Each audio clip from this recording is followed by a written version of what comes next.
As mãos de Dona Aidê descansaram sobre a barra da mesa, a pele fina recortando as veias como mapas antigos. O prato à sua frente continha um arroz quase intacto, 2 fatias de peito de frango que ninguém tocara. A casa inteira parecia segurar a respiração. O relógio do corredor marcava o tempo com uma precisão distante. O vapor fino do chá subia em círculos pálidos junto à janela.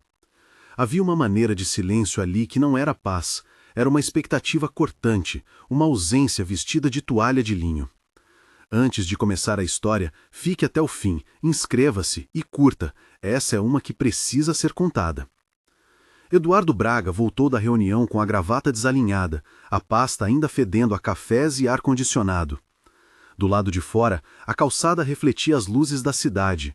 Dentro, os quadros do corredor pareciam olhar com indiferença. Ele abriu a porta com a prática de quem tem a casa dominada por rotinas. Cumprimentou a secretária que lhe esperava na sala de estar com uma saudação rápida.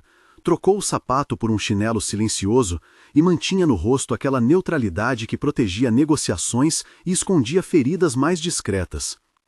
A mansão, quando ele entrava, sempre cheirava a limpeza e ausência. Móveis polidos, cortinas que nunca tremiam com vento, o jardim cuidado por mãos que vinham de fora. Ali, na sala de jantar, Dona Aidê o aguardava com um terço enrolado nos dedos, a cabeceira levemente inclinada, o olhar tão familiar que doía.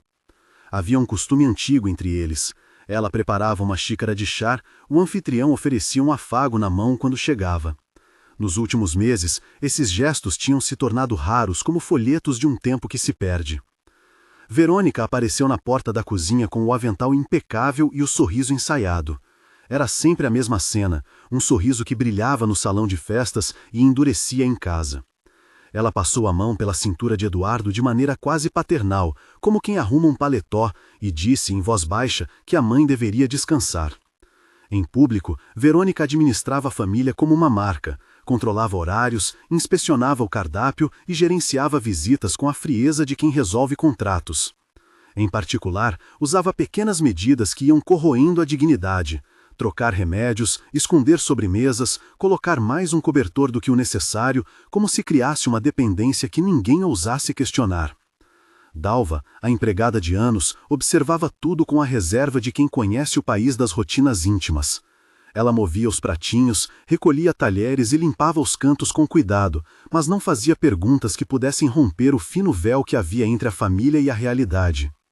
Sabia de pequenas decisões de Verônica, sabia do silêncio de Eduardo, sabia também do lampejo de resistência de Dona Aidê, que, à noite, quando as luzes já estavam trancadas, rezava baixinho com o terço entre os dedos e escrevia coisas num caderninho diminuto que escondia embaixo do colchão. A rotina do lar tinha, nas últimas semanas, a mesma cadência de um relógio que mente. Tudo parecia em ordem para quem passeasse pela sala de visitas, mas na mesa da cozinha acumulavam-se pratos frios. Idei pedia um pedaço de pão e recebia apenas migalhas de atenção. Certos dias, as palavras vinham curtas. Não tenho fome. Deixe, filha. Estou bem. Outras, a voz tremia como prato fino batido. Fui eu quem te ensinou a usar a gravata, dizia ela a Eduardo, como se lembrasse de um passado que não era objeto de disputa. A casa recebeu um convite para um coquetel beneficente, uma noite de arrecadação para um centro de cultura que ficava ali perto no bairro. Eduardo cedeu ao pedido de seus colegas do banco, visibilidade, fotos, conversas com potenciais doadores. Verônica organizou tudo com a precisão de um expediente. Eles decidiram transformar a sala de estar em palco. A cozinha foi preenchida pela equipe de buffet. Os garçons, em ternos escuros, cruzavam com bandejas de canapés que brilhavam como pequenos espelhos. Haveria um número especial para entreter os convidados, um artista fora do comum, trazido por um amigo de correrias sociais de Verônica. Era um homem pequeno, de estatura incomum, cuja presença iluminava a sala com uma autenticidade que não se vendia. Chamavam-no, com certa leveza, de anão, e é assim que passavam a conhecê-lo naquela noite de luzes e copos tilintando. Veio sorrindo, com a verdadeira humildade de quem domina a própria história, e não com a teatralidade que a alta sociedade espera. Trazia uma camisa simples, uma mochila gasta e um olhar que parecia ter viajado muito. No meio das conversas de mesa e das promessas que soavam vazias, o pequeno homem se aproximou de Dona Idéia, que observava dali, com o terço entre os dedos e um brilho de saudade. Ele inclinou-se e, com cuidado, pediu licença para servir o chá, um gesto mínimo que, naquela casa, soaria quase íntimo. A mão de Idéia tremeu ao aceitar a xícara. O calor do líquido foi um mapa antigo que a trouxe de volta a tardes na cozinha de sua própria casa, antes da mansão e do banco. O homem conversou com ela como se soubesse o nome de todas as famílias que já haviam passado pela cidade.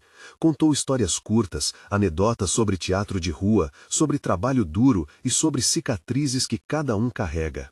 Foi então que, em certo momento, ele estendeu o braço para afastar a manga da camisa e mostrou uma marca na pele, uma cicatriz pálida que cortava o antebraço. Nada de teatral, apenas a verdade de um corpo que trazia memória. Não disse queimada, não explicou, mas falou com a naturalidade de quem não conjuga a vítima. A vida deixa sinais, disse, e sua voz conduziu um silêncio diferente do costumeiro. Era um silêncio que não foi ordenado por ninguém. Dona Idéia arquejou, o rosto branco como um lençol perdeu a cor. As mãos que seguravam o terço apertaram-no com força, e o terço fez um som seco, um pequeno tilintar entre as contas. Algo na cicatriz trouxe uma imagem antiga para a superfície. Um corte parecido em um prato de metal, a marca de uma surpresa que não havia sido dita em voz alta. Sua respiração ficou curta, as lembranças se precipitaram em sua mente como chuva pesada de um verão que volta sem aviso. Verônica foi a primeira a reagir, não com compaixão, mas com a eficiência de quem sabe administrar um incidente em sala de estar. Sorriu, aproximou-se para segurar a mão da mãe e murmurou que aquilo era nervosismo. Dalva correu com um pano, oferecendo água. O anão, percebendo o desconforto que tinha provocado sem querer, inclinou a cabeça e disse algo suave sobre cuidar-se. Havia fotógrafos ali, flashes. A noite precisava ser salva, e a imagem da família precisava continuar intacta. Mas Eduardo viu algo que não cabia mais na indiferença. Observou da beira da sala a fragilidade da mãe. Viu a forma como Verônica conduzia a cena, cobrindo com palavras o que os olhos de Aidê tentavam dizer. Sentiu um aperto no peito que não era apenas culpa profissional, era uma vergonha doméstica, a sensação de ter permitido que a casa se tornasse um palco para uma peça que excluía a verdade. Quando os convidados voltaram a falar de investimentos e filantropia, ele se afastou para o corredor, onde o espelho devolvia a imagem de um homem com menos ar do que costumava ter. A noite terminou sem sirenes, com aplausos e brindes. Mais tarde, quando os convidados se despediram, Eduardo subiu ao quarto da mãe. Ela estava deitada, coberta por uma manta com flores desbotadas, os dedos soltos do terço entrelaçados. A porta fechou-se atrás dele com um som que parecia o de um segredo sendo trancado. Ele sentou-se na extremidade da cama e, sem anunciar, tocou levemente a mão da mãe. Ela abriu os olhos e, por um momento, antes que colocasse palavras, eu vi em seu olhar as marcas de toda a vida. Uma ternura que não pedia nada e uma coragem que se recusava a romper. Mãe, disse ele, com a voz que sentia estranha ao ouvir. Aconteceu alguma coisa hoje?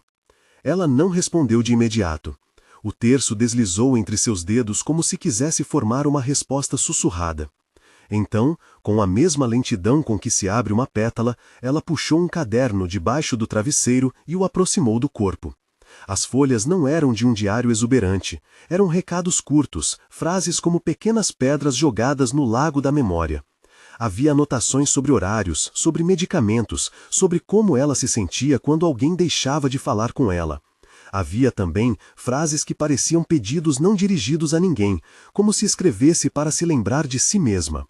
Lembrar de beijar a gravata dele, não aceitar a pressa de comer, não engolir humilhação. Eduardo folheou as páginas com uma delicadeza nova, quase com vergonha de rasgar aquilo que a mãe havia guardado. E então viu, entre as entradas, uma página onde a letra tremia mais. Havia pequenas frases, recortes de tempo, nomes de comidas que desapareceram, horários de visitas que não aconteceram. Uma palavra repetida que parecia um arremesso de pedra, esquecida.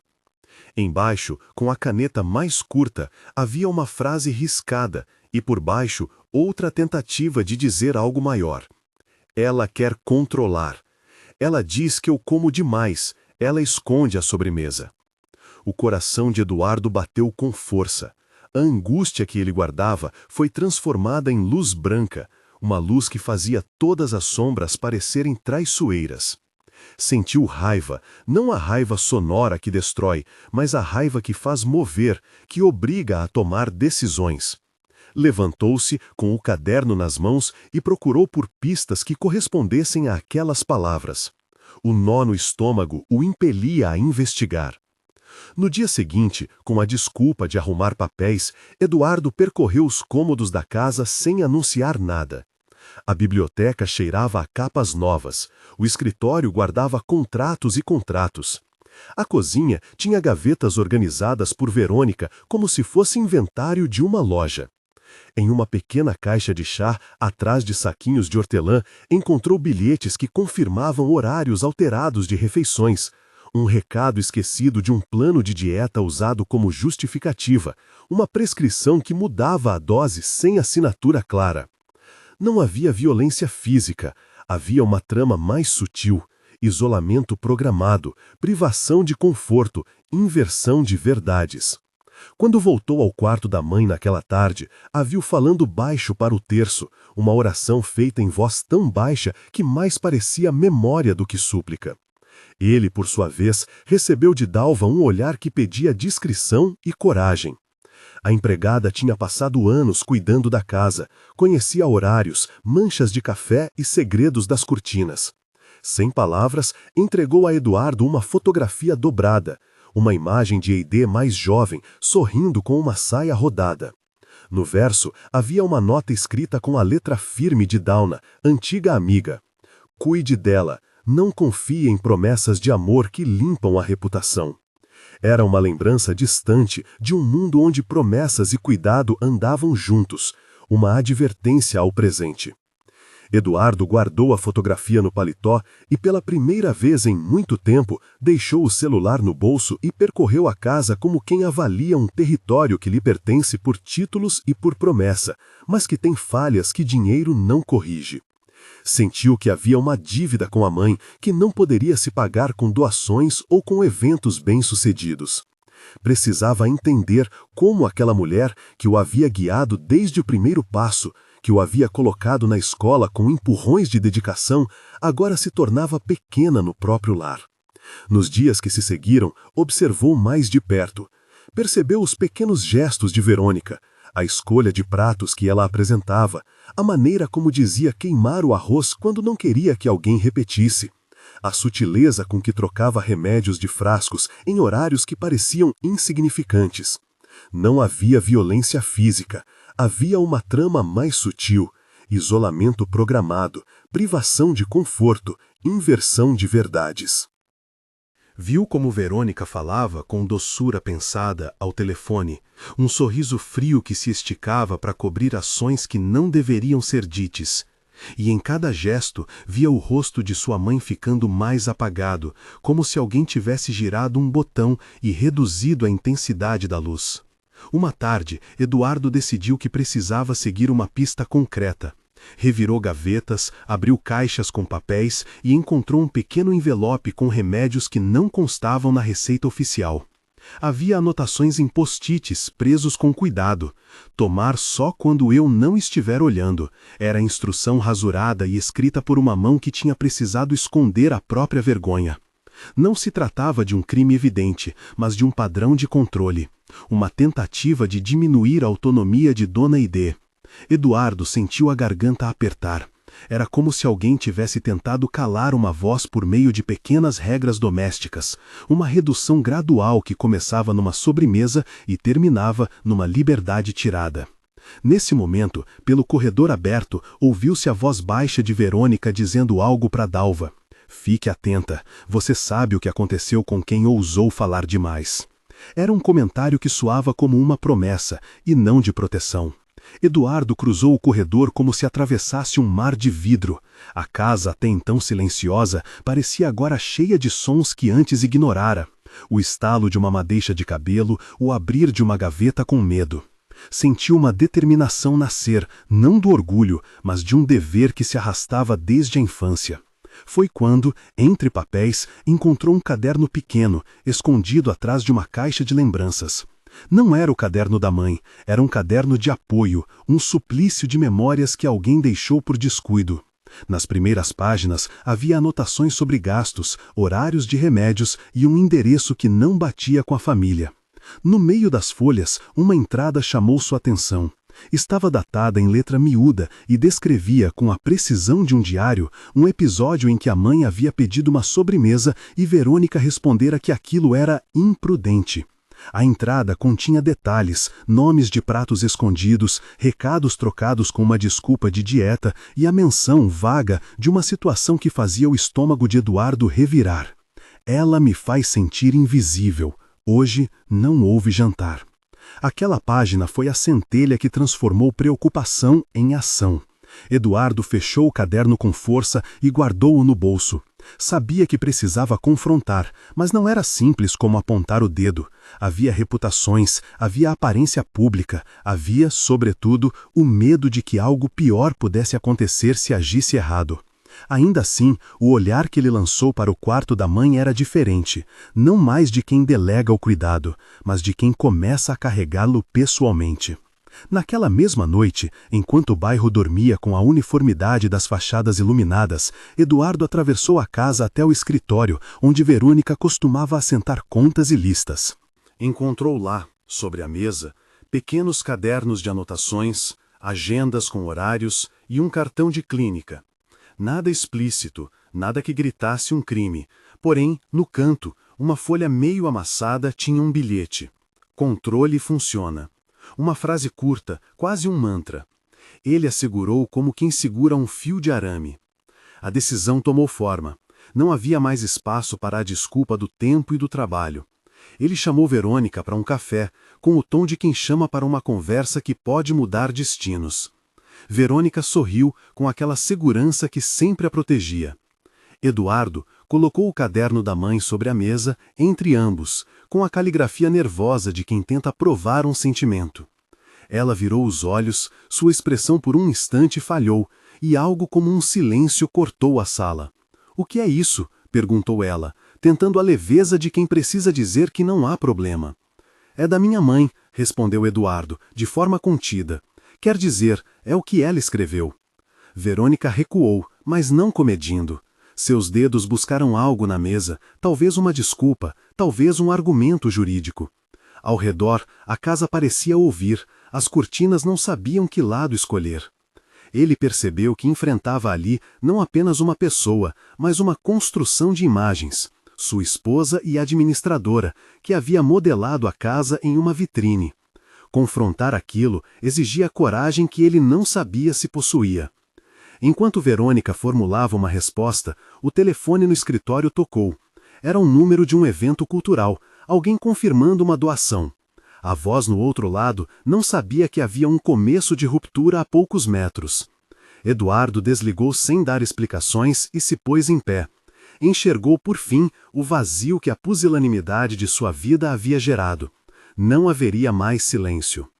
Na manhã seguinte, uma notícia percorria a cidade com a rapidez de vento em folha seca. O pequeno homem que tivera sua cicatriz exposta na noite do coquetel era, na verdade, um ex-funcionário de uma instituição onde um escândalo antigo e sutil, envolvendo aproveitamento e manipulação, havia sido abafado pela reputação dos ricos. A informação veio como um fio que ligava histórias, ofensas veladas em locais de poder, pessoas que sucumbiam às aparências e, no fim, corpos que traziam marcas. A coincidência não existia. Eduardo soube então que a cicatriz daquele homem era mais do que um sinal. Era sinal de que as histórias, mesmo silenciadas, encontram sempre um modo de reaparecer. Ao entrar no quarto da mãe naquela tarde, encontrou-a com o caderno sobre o colo, dormindo um sono que não era de descanso, mas de alma cansada. Agachou-se e, com a mão que não tremeu, segurou o terço entre os dedos dela. Havia no rosário um peso que o tocou, tradição, força e uma resistência que não se comprava com festas. Sentiu vontade de pedir perdão, por ter demorado, por ter preferido conveniências ao cuidado. e, pela primeira vez, decidiu que iria transformar o remorso em ação concreta. Ainda não havia gritos, ainda não havia palavras definitivas. Havia, porém, um caderno, um fio de cicatriz e uma mãe que, ao mesmo tempo frágil e forte, precisava ser ouvida. Eduardo saiu do quarto com o caderno guardado no bolso e o rosto queimando de uma decisão que não admite mais volta. Precisava descobrir, confrontar e reparar. A casa grande, com seus corredores pulmonares e salas de luz, era agora o cenário de um movimento que poderia trazer vergonha e libertação na mesma medida. E quando a porta principal se fechou atrás de Eduardo naquela tarde, foi como se a casa prendesse a respiração, esperando a sequência que viria, perguntas a fazer, nomes a escancarar e uma necessidade urgente de reconciliação. Ainda havia muito para ser desvelado. O caderno da mãe era apenas a superfície de uma teia que fazia tempo esperava por luz. Ele caminhou sem destino aparente pelas ruas onde crescera, como se o gesto simples de atravessar quarteirões o ajudasse a organizar a sequência de perguntas que precisava fazer. O caderno no bolso parecia pulsar contra a perna, um objeto pequeno com uma autoridade perigosa. À sua volta, a cidade seguia indiferente. Num bar da esquina, uma risada estourava. Em vitrines, roupas novas cintilavam. Nada sabia do peso que aquele papel carregava. No café onde o coquetel terminara em calafrios, as mesas estavam vazias, as xícaras ainda fumegantes. Eduardo sentou-se e abriu o jornal do dia anterior, relendo a primeira menção ao homem de cicatriz. Havia uma linha miúda com um sobrenome e um bairro. Era pouco, quase nada, mas dava um começo. Teve de escolher, punir a si mesmo por não ter visto antes ou transformar o remorso em diligência. Seguiu o rastro até um prédio discreto, de fachada descorada, onde postigos de madeira e interfone velho anunciavam vidas que não tinham pressa de se mostrar. Subiu as escadas com o passo contido de quem evita chamar a atenção. Bateu na porta indicada pela linha do jornal. Simplesmente bateu, sem anunciar autoridade alguma. A porta abriu para um corredor estreito e, uns passos adiante, para um apartamento que cheirava a café velho e a sabão. O homem com a cicatriz estava ali, sentado ao lado de uma janela que dava para um pátio de prédios.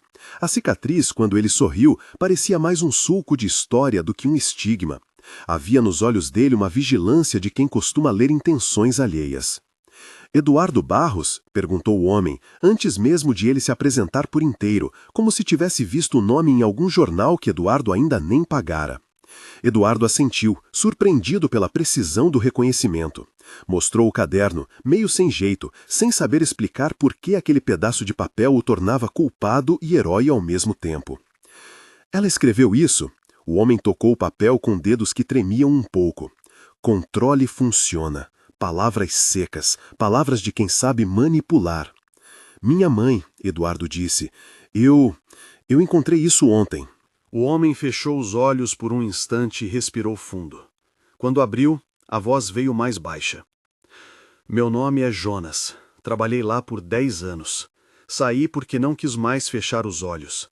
Levei porrada, fui caluniado, e ainda assim voltei sempre, porque não dava para esquecer as vozes que eu ouvi. A cicatriz foi depois de uma briga que não devia ter existido. Eduardo sentiu um frio que não vinha do ar. Jonas pronunciava os fatos com a lentidão de quem pesa cada vírgula. Não havia espetacularidade na narrativa, apenas acúmulo de pequenos atos de covardia e omissão, camadas de silêncio que haviam permitido que o controle se tornasse política cotidiana. O que quer dizer com controle? Eduardo perguntou. Remédio, isolamento, papéis assinados sem entendimento. Gente que chegava fragilizada e saía mais mansa. Alguns ganharam alta com fortunas assinadas por terceiros. Outros ficaram. A maioria não teve voz. E os que reclamavam?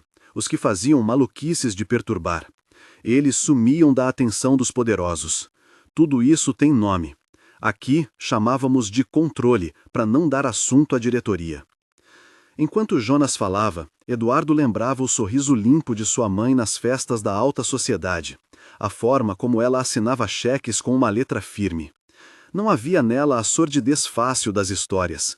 Havia a seriedade das mulheres que exercem poder sem alarde. E agora, aquele caderno, com frases secas, fazia dela uma bordadeira de segredos. Ela estava envolvida? Eduardo perguntou, devorando a hipótese que mais o queimava. Jonas hesitou, olhou para uma estante cheia de papéis, como se ali residisse um tribunal de testemunhas. Não como quem ordena, disse por fim, mas como quem sabia demais para aceitar que nada fosse feito. Alguns notavam, outros preferiam não perguntar. A sua mãe, ela vinha. Perguntava o que acontecia com os nomes que sumiam. Pedimos que não se envolvesse tanto. Ela notava. Às vezes trazia café.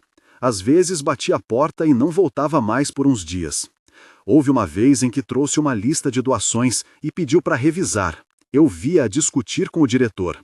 Depois, Jonas apertou as mãos, as coisas mudaram nas fichas. Eduardo tomou nota mental de cada coisa. Discutir com o diretor, fichas alteradas, doações, nomes que desapareciam. Era um mapa fragmentado, mas já permitia ver uma estrada. Por que você não falou antes? A pergunta saiu dura, não apenas contra si mesmo. Onde esteve sua coragem quando a mãe parara de bater portas? Porque eu tinha medo, confessou Jonas. Medo de perder o emprego, de sofrer mais. Porque o que acontece nesses lugares é que o medo se organiza. Mas ela era diferente. Ela tinha um jeito de exigir que as coisas fossem contadas, e por isso a perseguiram. A conversa se alongou por horas. Jonas contou pequenos episódios, uma medicação administrada fora de hora, uma assinatura que não lembrava de ter sido feita, um contrato de alojamento que transferia bens. Em cada história, um fragmento do que Eduardo pressentira tomava corpo. Não eram acusações formalmente provadas, eram feridas abertas que pediam remédio. Quando Eduardo saiu do apartamento, a noite já o encontrava com outro rosto. A cidade parecia mais crua. Voltou para casa com a cabeça cheia e a sensação de que o tempo, até então cúmplice, havia se tornado o maior juiz possível. Quem sabia de algo e nada fizera, também se tornara parte da história. Na manhã seguinte, decidiu visitar o arquivo do antigo abrigo, um lugar que aparecera nas anotações do caderno. Era cedo e a recepção tinha o ar limpo de quem ajeita cadeiras antes do ruído. A jovem responsável pela secretaria o recebeu com cordialidade calculada e, depois de alguma insistência e de mostrar documentos que provavam ser filho de quem era, fez a gentileza de escavar caixas empoeiradas. Achou planilhas rabiscadas, cópias de relatórios, nomes que se repetiam. Havia carimbos de pagamentos, notas que pareciam legítimas e, em meio a tudo aquilo, assinaturas que, quando comparadas com a caligrafia do caderno, guardavam semelhança. Eduardo percebeu que não bastaria a emoção, precisava de provas que resistissem ao primeiro escrutínio. Ao meio-dia, o telefone tocou novamente em casa. Era Verônica, com a voz controlada, querendo saber se ele participaria de um jantar beneficente cujo convite estava pronto. Eduardo, que agora lidava com a vertigem de quem vê um mosaico quebrado pela metade, não deu resposta imediata. Fechou a chamada. Observou o próprio reflexo na tela negra do celular e viu uma sombra de quem abandonara o conforto do silêncio. Não haveria como voltar àquela mesa ordenada, onde rostos se encaixavam, sorvetes eram servidos e conversas custosas resvalavam pela superfície dos acontecimentos. Ele imaginou a possibilidade de que Verônica, com sua mão firme na administração da casa e dos acontecimentos, soubesse mais do que a aparência permitia ver. Decidiu primeiro juntar retalhos. Voltou ao apartamento da mãe com as imagens vivas do abrigo nas mãos e com a ideia de que precisava ouvir a própria mulher, que agora dormia com um caderno no colo. Abriu a porta do quarto devagar, imagens evitando o som, e a viu ali, frágil, um punho de pele e ossos, com o terço entre os dedos. Ao lado, sobre a mesa de cabeceira, havia uma nova página do caderno, dobrada por dentro como se algo tivesse sido escondido apressadamente. Eduardo sentou-se e leu. As palavras eram curtas, entrecortadas. Assinaturas, acordos. José não mentiu. Jonas trouxe. Havia nomes, horas, uma indicação de encontro em um salão da instituição e, no final, algo que parecia um comando. Provar, não falhar. A letra tremia mais do que antes. Era a letra de quem resistia. Por um segundo, ele pensou em correr até o jantar beneficente e interromper tudo ali, expor o caderno sobre a mesa de cristal sob o brilho das luzes. Mas sabia que a exposição imediata, sem prova ordenada, poderia ser apenas mais uma peça em um tabuleiro onde o poder dos rostos bem postos tinha sempre vantagem.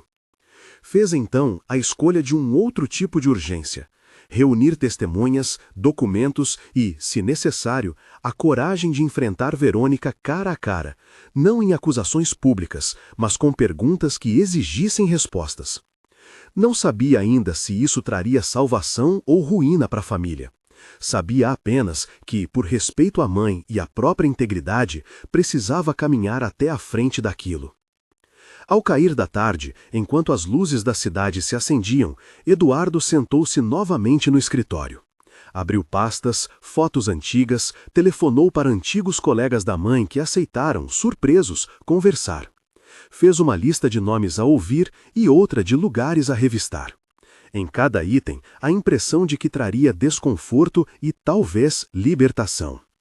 Antes de dormir, olhou para o retrato da casa no hall, a fachada iluminada que tantas vezes simbolizara a proteção, e sentiu que, dali em diante, nenhuma vitrine poderia mais permanecer intacta.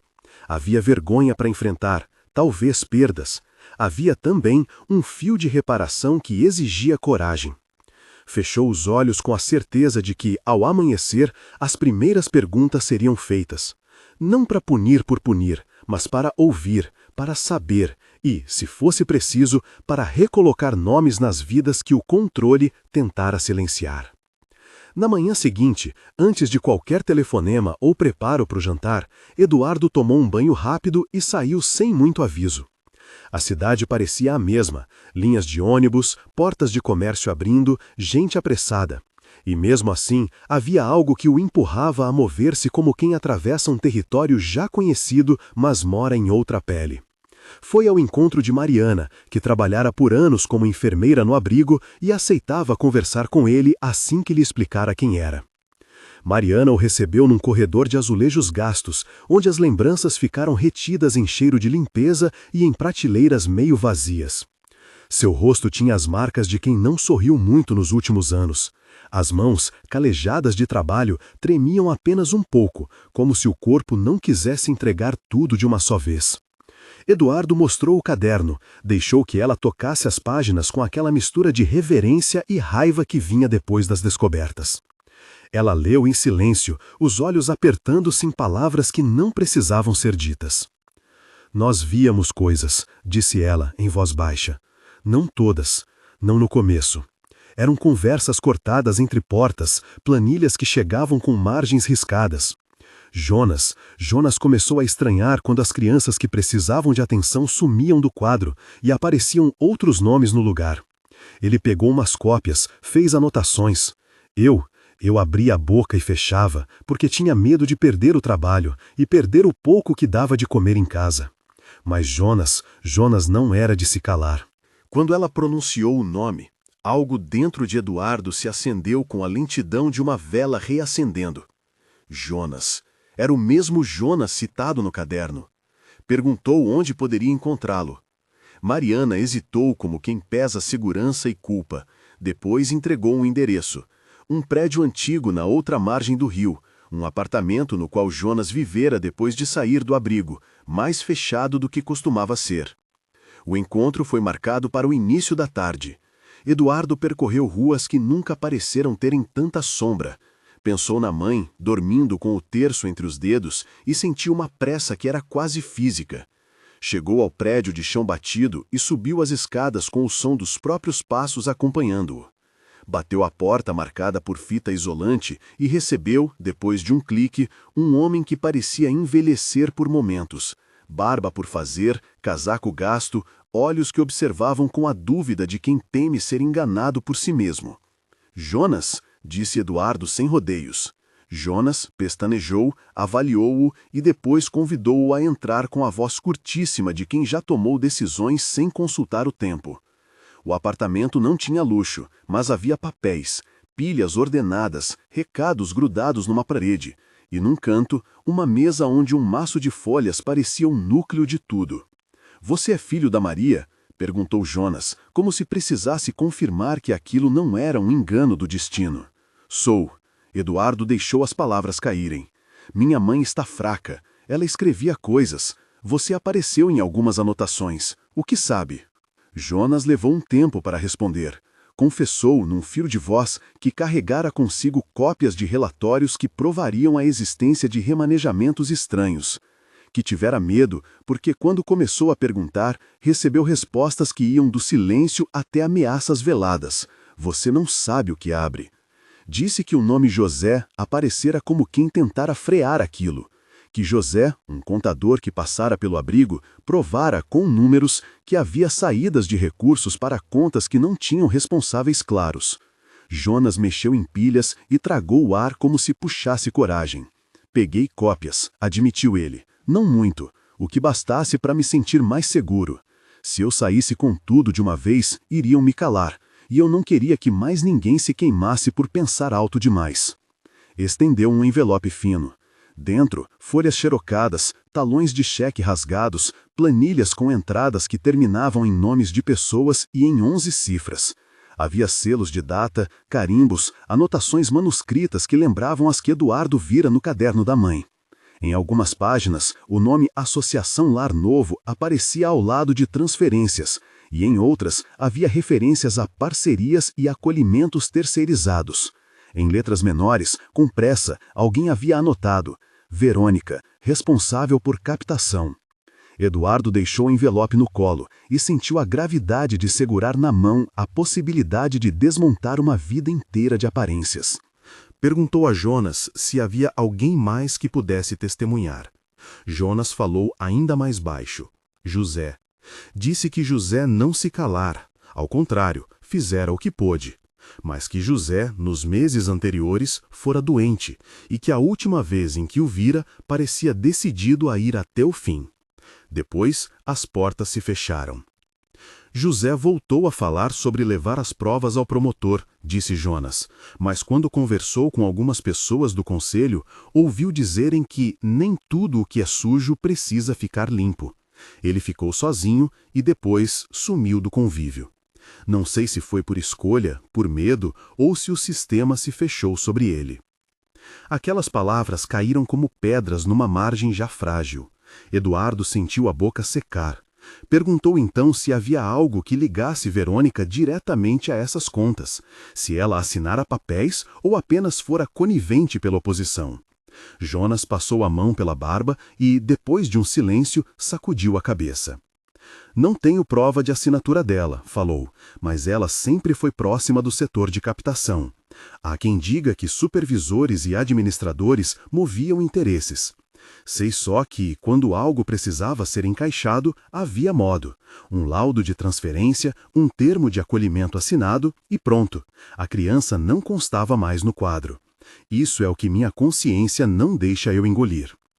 Eduardo agradeceu, pediu ainda que Jonas não sumisse, que ficasse disponível, que se alguém o procurasse com ameaças, que avisasse. Saiu do apartamento com o envelope pesado dentro da mochila e uma sensação de que, a partir dali, havia menos volta. No caminho de volta, passou por uma banca e comprou um bloco de notas. O gesto parecia pequeno, mas lhe deu um rumo. Nome por nome, data por data, ele faria perguntas fundadas. Chegou em casa quando a cidade já exibia aquele crepúsculo que não desculpa nada. No corredor, ouviu vozes afinadas virem da sala de jantar.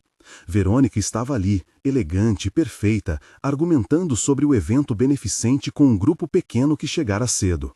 Viu Eduardo e sorriu com a leveza de quem pensa que as coisas permanecem na superfície. As cortinas ainda estavam abertas e a luz amarela dos abajures recortava seus traços com a precisão de algo que não se deixa governar por sombras.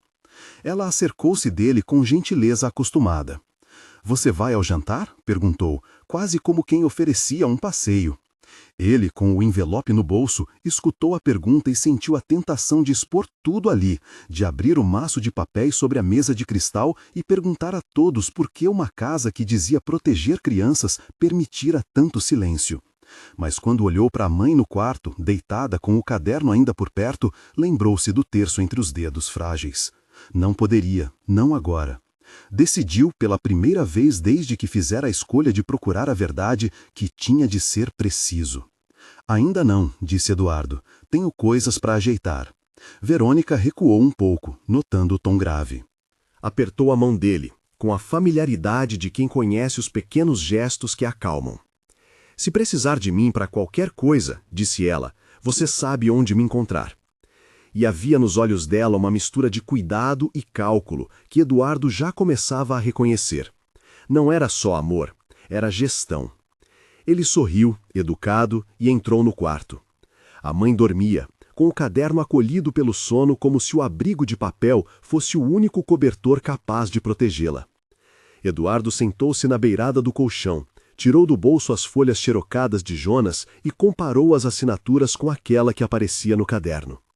Havia semelhança pouco conclusiva, parecida com as que qualquer pessoa poderia ver e duvidar.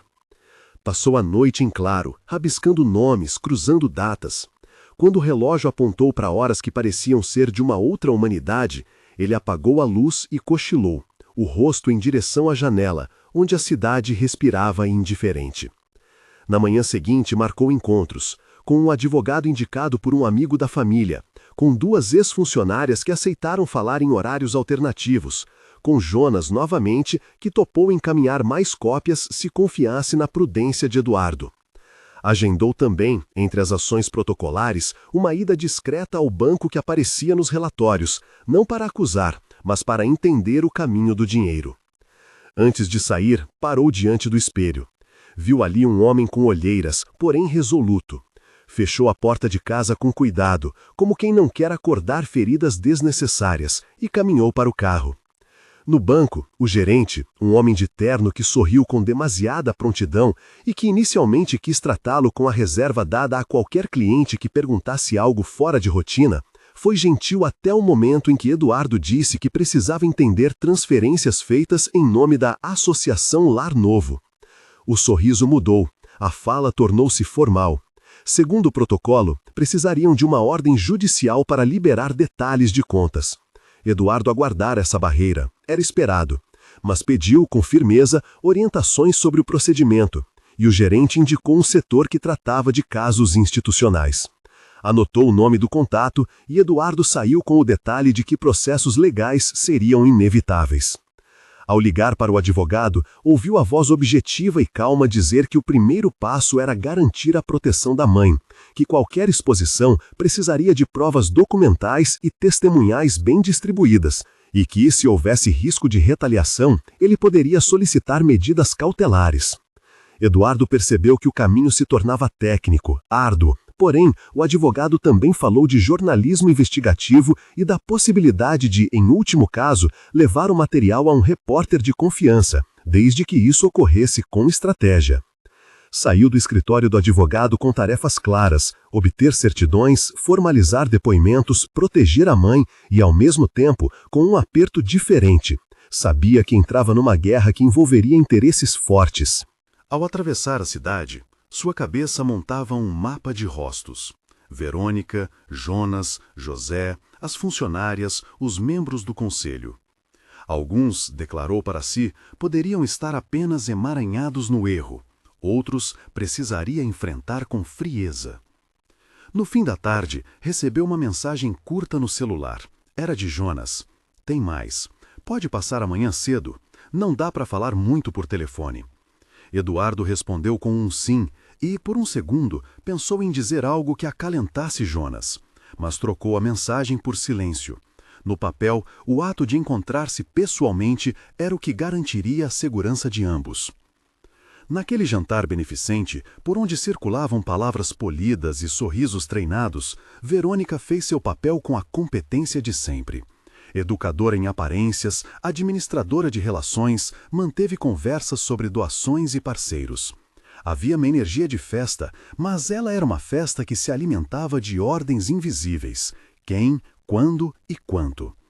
Eduardo assistiu do canto, sentindo cada riso como uma nota dissonante num lugar onde buscava harmonia. Quando a ocasião permitiu, Verônica aproximou-se dele, os olhos procurando os de sua mãe, talvez para medir se havia alguma indisposição que justificasse intervenção. Ele falou com cuidado, sem querer humilhar, sem desejar um escândalo naquela hora. Sua mãe está cansada, disse ele, discreto. Isso não deveria ser motivo de sermões. Ela sorriu com a calma que aplica quando administra uma crise. Eu a visitei ontem, respondeu. Falei com ela sobre o caderno. Sabe, preocupações velhas às vezes voltam à tona. Precisamos tratá-las com afeto. Se quiser, conversamos amanhã com calma. A promessa era de cooperação, porém Eduardo sentiu nela uma resistência que não precisava ser pronunciada. Ao deixar o salão, caminhou para o lado de fora e viu a noite como uma linha que separava o visível do que precisava ser descortinado. As luzes refletiam nas poças da calçada. Alguém deixou cair um guardanapo que rodou como um pequeno espectro antes de aterrar. Respirou fundo e voltou para casa com a certeza de que o encontro com Jonas ao amanhecer seria um novo nó a ser desfeito. Antes de dormir, voltou a observar a mãe. Ela agora estava mais inquieta, amassando as páginas do caderno como quem procura nelas uma costa para se encostar. Eduardo tocou sua mão e disse algo breve, sem intenção de explicar o mundo. Estou cuidando. Ela murmurou algo indistinto, abriu os olhos por um segundo e sorriu com o reconhecimento de quem confia na vanguarda de seus filhos. Naquele sorriso havia uma bênção. Ao fechar a porta do quarto, Eduardo prendeu a respiração por um instante e pensou em como a verdade que buscava poderia, se mal dosada, reabrir feridas que nunca cicatrizaram. Mas também pensou naquelas crianças cujos nomes apareciam nas folhas xerocadas, nos rostos que não via mais em fotos antigas, e, por fim, decidiu que a coragem exigia uma ordem que não fosse apenas de ira, e sim de justiça. Precisava preparar perguntas, proteger testemunhas, construir evidências. No quarto, ao lado da cama, deixou o envelope de Jonas aberto sobre a mesa. Releu pela enésima vez uma anotação que agora lhe parecia o centro de tudo. Provar, não falhar. Tomou isso não como um comando, mas como uma promessa. Era preciso provar, não para destruir, mas para restituir nomes, reparar a ausência. Dormiu tarde, com o rosto contra o travesseiro e o pensamento num nó de datas que no dia seguinte começaria a desenredar. Quando o relógio tocou pela manhã, levantou-se com a mesma determinação que leva alguém ao campo de batalha. Pegou as cópias e o caderno da mãe, trancou a porta e saiu. Havia um encontro marcado com Jonas, e depois passos que o levariam a rostos que até então permaneceram incólumes sob a verniz das boas ações. Sabia que aquilo poderia significar perda, que poderia haver traições e recuos, mas também sabia que, se não fosse assim, as vozes caladas jamais voltariam a ouvir-se. E assim, com um maço de papéis no braço e a urgência no peito, caminhou em direção ao endereço de Jonas, pronto para ouvir o que ainda faltava dizer, e para, finalmente, decidir o que faria com o que soubesse.